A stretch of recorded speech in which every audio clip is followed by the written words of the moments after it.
Well, welcome back. I'm so delighted to see so many of you still here. We are at our last panel, and I think you've heard a lot of unbelievably interesting ways of framing the kinds of challenges that we are facing. But I think with this last panel, part of our goal here is to talk about how to actually decarbonize the built environment and to show you some ideas that are emanating from MIT and also to bring in industry approaches. So I have 4 people on the panel, this last panel. Leading and moderating it would be Juan Palacios, who is an assistant professor at Maastricht University and also a visiting assistant professor at our center. But he has been spending the last 2 years as essentially a postdoc researcher at the center and contributing to our educational curriculum and our research. His research is focused on environmental economics, sustainable real estate, health economics. He's currently focusing on the effect of indoor air pollution on individual productivity and health. So you can tell us whether the air quality here today was helping us digest all of this interesting information. Next to him is Kent Larson, who directs the City Science Group at the MIT Media Lab. His research focuses on developing urban inventions that enable more entrepreneurial, livable, high-performance districts in cities. His projects include advanced simulation and augmented reality for urban design, transformable micro-housing for millennials, mobility-on-demand systems that create alternatives to private automobiles. Next to him is Clay MacFarlane.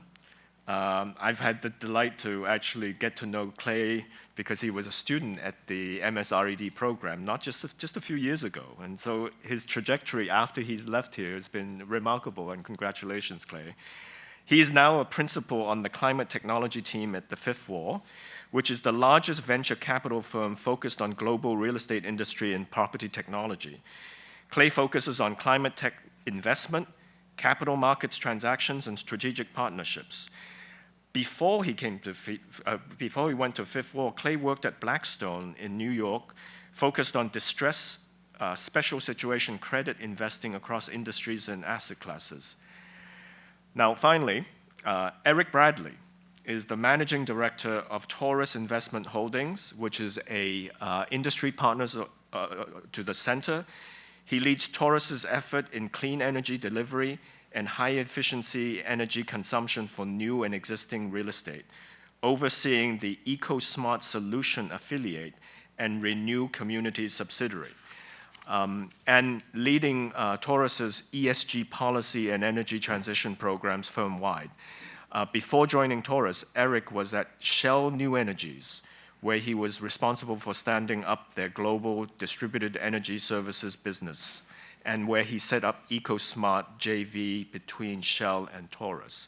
So you can see we've assembled an incredible panel to conclude this conference. So Juan, the floor is yours. Thank you, Kairos. Thank you, Kairos. Thank you, Denise, James, and everyone that made this conference possible. I have the honor to be here, the last moderator, and also be a little bit of the person in between you and a great weekend in sunny Boston. Big pressure. You asked me whether the air quality is going to affect the cognition of the audience. Listening to me is a stress test. So that's just to start from there. But I'm really, really happy also that they let me be the last one and let this panel be the last one, because I think that is going to touch upon a lot of the things that we have heard about in the World Real Estate Forum this year. Issues around circularity, technology to reduce operational carbon has been pop up all the time over the last 2 days. And this is going to be a session that is going to give us the overview of what is the potential to reduce carbon using the built environment, using technology, using policy, and also taking into account regulation and other type of forms, financing, and so forth. So hopefully it's going to be a good wrap-up. We have designed the panel to do its best to do so and brought the best people that we could think of to do it. So we are going to provide an overview of what is possible, and we are going to get into what is business attractive how do you finance all of these things, and also what is technologically feasible now, but also with feasible in the room and MIT, we actually can not only look at what is feasible now as of today, but what will be feasible in the next months and years to come. That's what we want to send you home, with an optimistic view and a realistic view of what is going to be feasible to see and be implemented in the built environment when it comes to fight against carbon emissions and to save this planet. So with this, I'm going to give it to Kent, who's going to give us an overview of what is possible. Great. Thanks, Juan. Thanks, Kairos. I want to start with a number, 2.5. I think this is one of our most important numbers for the planet. This is 2.5 tons of carbon per person. The yearly average carbon budget for every person on the planet through 2050, if we're to have an 80% chance of limiting global warming to 2 degrees Celsius. I mean, we just took the carbon budget that the climate scientists have established through 2050, divided it by the number of years we have left, 27, and dividing that by the number of people on the planet. All right, this is another number, 17.19. This is what I calculate this area consumes per person. So a long ways from 2.5. And Kendall Square is much better than most cities in the US because we have good mass transit, et cetera. So how close could we come to 2.5? And we just picked 2030. So for this, we built a climate model. I'm not going to go through all of this, but just to say that it allows us to run scenarios about all the different interventions that we've identified and see the impact on energy consumption, but also on the social, economic, as well as the environmental performance. Now, this is a thought experiment. So what we did for this presentation, just crank everything up to 100%, although this allows you to run different scenarios. So we start by decarbonizing the grid. We just took the Massachusetts roadmap, which is fairly aggressive. What would that do? So that number comes down to about 15.81, okay? So that didn't save the planet. Then we looked at the commuting to and from. 42,000 people work in Kendall Square, about 9,800, I think it is, live here. We said, what if everybody that commutes in drove an electric vehicle? Okay, 100% electric vehicles for commuting. What does that do? That brings it down to 15.5. And we also then can look at what that does, the economic, environmental, social. If you heard John Oxendorf this morning, he talked about basically these three as being critical. So very little economic and social value to that. Hybrid work. I thought this was pretty interesting. Okay, so we all learned how to work remotely. What if half the people in Kendall Square at any given time worked remotely? And we modeled that, and we saw it had very little impact because it turns out people use more air conditioning at home, they drive more locally, so the impact was very small. And of course, almost no social and economic impact. Then we said, what if we completely deep retrofit every building in Kendall Square? Okay, sensors, thermal insulation, high performance HVAC, et cetera. Now, we're looking at both embodied and operational energy. So you replace all these systems, you're introducing a lot of embodied carbon, but then you're reducing the operational. What kind of impact does that have? And a little bit better, that takes about a ton out of the emissions for everybody per person. And you can get some pretty good social impact, better ventilation in particular.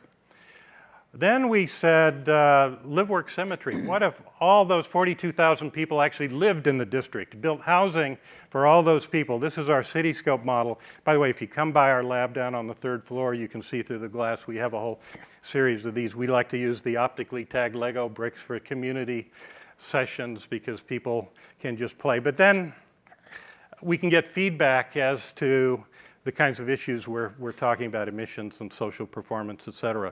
So what does that do? That has actually a pretty huge impact. And not just environmentally, but now you can begin to see the social and the economic impact. People living near where they work, more physical exercise, stronger social ties, innovation potential all goes up. But then we still need to bring in the amenities. So if you can bring in the walkable access to all of the amenities people need in daily life, and we like to use telecom data to actually reveal the assets that people use. And by the way, everything with an X is not available in Kendall Square. So if we brought all of that into Kendall Square, you then, again, achieve some pretty significant savings on the emissions and pretty significant social economic values as well. Hyper-efficient housing. So very little housing in Kendall Square. What housing here is luxury housing, almost no housing for families or for the young people that work in all the startups. We, for many years, have been working on transformable apartments, so a small apartment functions as if it's bigger. We launched a company some years ago, Ori Living. This is an apartment we have in New York in Hudson Yards, so a walk-in closet on demand, office on demand, the bed comes down from the ceiling.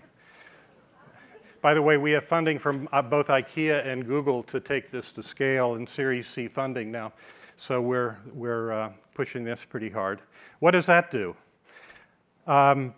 Remember, the buildings are already high performance. You know, a lot of this depends on what order you do it in. But we have pretty good emission savings, but it's really increasing the equity and the diversity, the density in the city where you get the biggest impact. Okay. Lightweight mobility. So we've effectively eliminated commuting, so we don't need cars. So now we've been working on these lightweight community scale autonomous vehicles. On the left is the persuasive electric vehicle. On the right is an autonomous bicycle. You call for it like an Uber. It comes to you. You take it to your destination and then set it free to pick up the next person. By the way, you can see prototypes of this down in the lobby that we built some years ago. Okay, so that reduces emissions significantly. Also some pretty good impact in other dimensions. High density power. So we covered all of the rooftops with photovoltaic in the first step. That gave us maybe 15% of the required energy for the district. So we're very interested in high density community scale power. This is the design for a fusion reactor that MIT is commercializing with Commonwealth. And I'm very interested in fusion-ready cities. I think these small modular reactors can be a transition to that. We bring those into the community and some pretty good environmental savings, but almost no social and economic benefit. Plant-based diet. The average American diet is way above 2.5 tons. So diet alone is more than the total. One floor down, we built our city farm some years ago looking at aeroponics. I think there's all kinds of innovation, lab-grown meat that we can look at. Now we're down to 5.9. So that's pretty aggressive. That's maximizing all of these. We still didn't get to 2.5. So now we have to do other things like, and we have perfect circle in terms of the environmental, social, economic benefit. So now we have to decarbonize air travel and improve manufacturing and decarbonize the grid, things like that. We're not working on those. But the point is, in that bracket, these are all the things you can do locally in a community. Things that can be done bottom up rather than waiting for top-down government action. And I think it turns out that's where the greatest impact is. So that's a summary of what we're looking at. I just want to mention, because Kairos brought it up earlier, I think the path forward to achieve this is all about zoning. It's about creating incentives for the real estate developers and the infrastructure companies to build out in a pro-social way. And maybe that's something we can talk about if we have time. Of course. Thank you. Thank you, Ken.